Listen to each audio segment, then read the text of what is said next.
સરકાર મહિલાઓનું શોષણ કરી રહી છે। મહિલા દિવસે ગાંધીનગર ખાતે આશા વર્કર બહેનો પડતર માંગણી અંગે આંદોલન કરી રહી છે।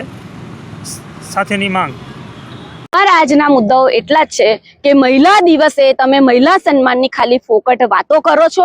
આજે સાચું ચિત્ર અમે બતાવવા માટે આવ્યા છે કે મહિલા દિવસ તમે જે ઉજવી રહ્યા છો એ ખાલી ભાષણોમાં છે।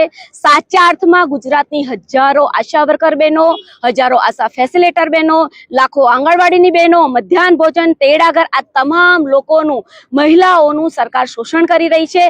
અમારી જે માંગણીઓ છે કે એમને લઘુત્તમ વેતન આપવામાં આવે, 180 દિવસની મેટર્નિટી લીવ આપવામાં આવે, ઇન્સેન્ટિવ જેવી શોષણભરી પ્રથાને બંધ કરવામાં આવે, આ બહેનોના કામના કલાકો નક્કી કરવામાં આવે। રાત દિવસ કામ કરે છે 24 કલાક 108 ની જેમ। કોઈ સગર્ભા મહિલાને જ્યારે ડિલિવરીનું દર્દ ઉપડે છે તો રાત્રે 2 વાગે બહેનો થાકીને લોથપોથ થઈને બિચારી સૂતી હોય તોય દોડીને 108 ને લઈને હોસ્પિટલ પહોંચે છે।